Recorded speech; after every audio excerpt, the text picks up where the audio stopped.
the musicians are into alcohol, they are into drugs, and it's going to consume them.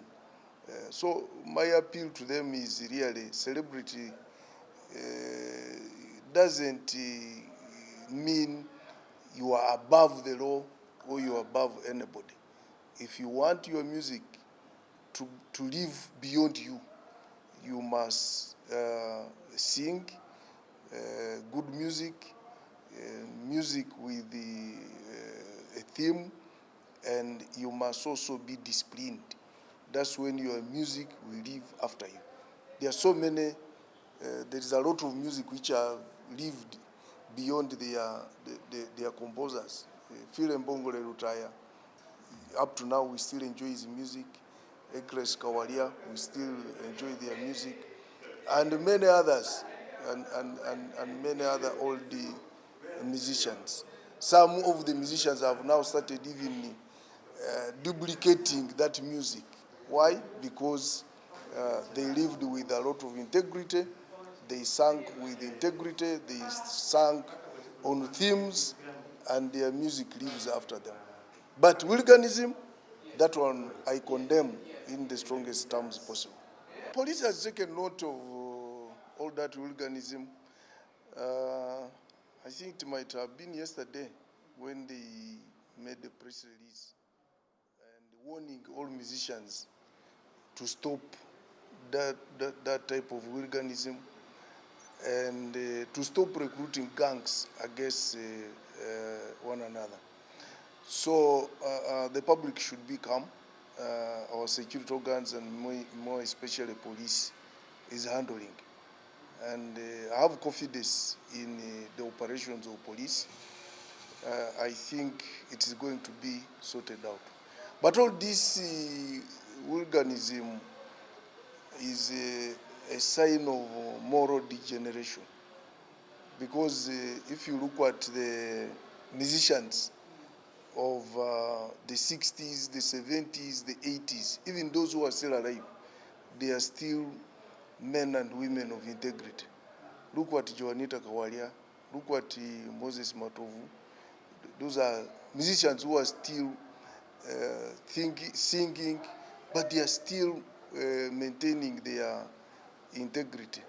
And I don't know why, really, the current musicians have gone into that type of hooliganism. But all that is some sort of moral degeneration. And it stems from also parenting. Parents have really somehow, they are now, there is now what I may call outsourcing of parenting. We are leaving the children with the workers, maids. Some of the children grow up at school without proper parenting. So eventually when they grow up and become famous, they just become rowdy because they were not well, they didn't get good parenting from childhood. But I would like to warn all musicians that if they want to prosper, if they want to build their career, discipline is very, very important. There are so many celebrities who have fallen short of the glory. Someone raises up, and within no time they are nobodies. So let them be calm. I think another problem is drugs. And NRM government brought peace. NRM government brought liberty. NRM government created an environment where anyone can prosper. And it's because of the NRM government that all these artists are coming up. Before NRM government, we used to watch Lingala music, for instance. Frango, Kanda Mbongman, Pepe Kale would come here and we feel Nambole. Lucky Dube, the day Lucky Dube would come here, Nambole would be filled to the brim. But when NRM came, musicians have emerged.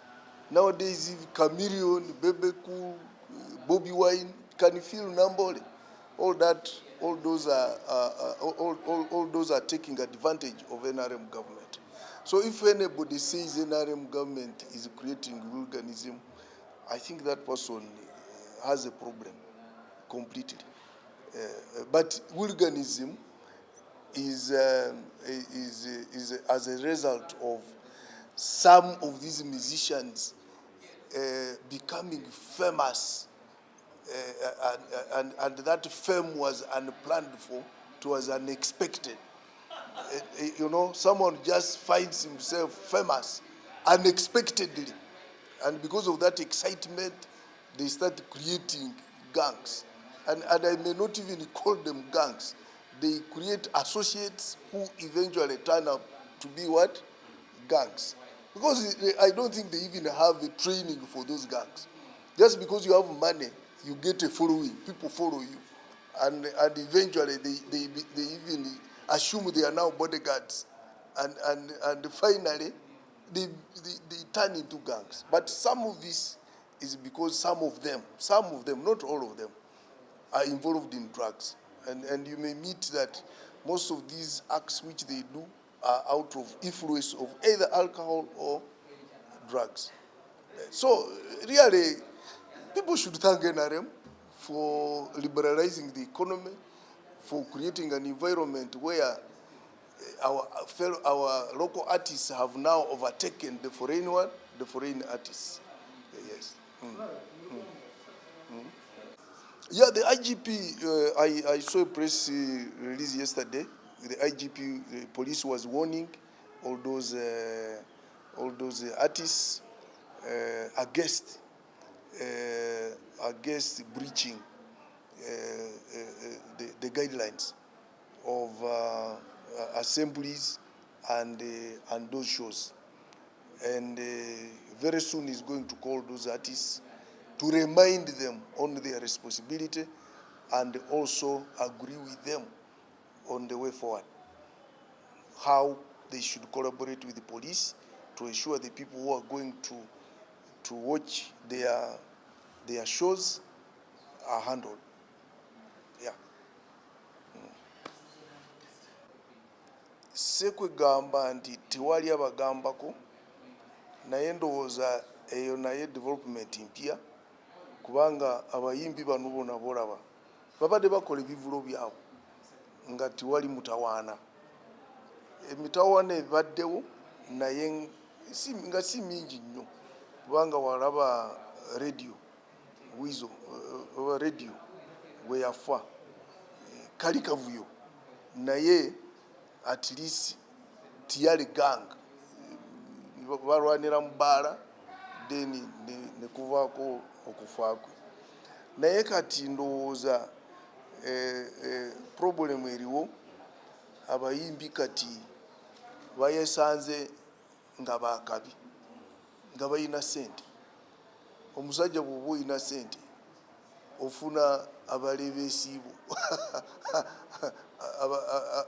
abakutambulirako.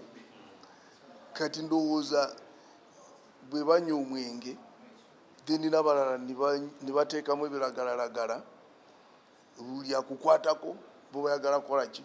Kuba kikonde, oba ayitawo nokereya kuva mu kkubo bagala kuba ki? Kikonde. Naye ebisinga biviramu omwenge, first of all influence ya mwenge n'ebiragalalagala ebirala. Kati mbadde nsaba abayimbi nti femu eyo gye bayina ya kiseera buseera, eyinza kugwawo anytime. Bw'oba ofunye ekyasi n'otuuka ku stage eyo ng'oli wakabi, buli omu nga kuwaana, ate ng'olina following nnene, kola kasenteko ate akasente ako okainvestinge bulungi. Femu ya kiseera buseera, kubanga kati abayimbi buli lunaku wafuluma balala, tibikyalinga ebyadda. Kati mbadde nsaba abayimbi abo nti bakozese kyasi Katonda yabawadde n'Abannayuganda gye babawadde bulungi, kubanga ebiseera bijja kutuuka n'ebivulo byabo abantu bakole ki? Babireke, kubanga tibagala kukola ki?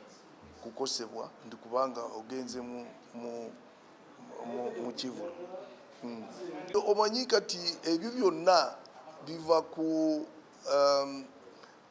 enjaga, first of all, emwenge, ebiragalalagala, abalala njaga, abalala parenting sinungi kubanga kati ffe aba.com esimanyi oba outsourcing ejja kuyita abantu kati tetukyafa ku baana baffe.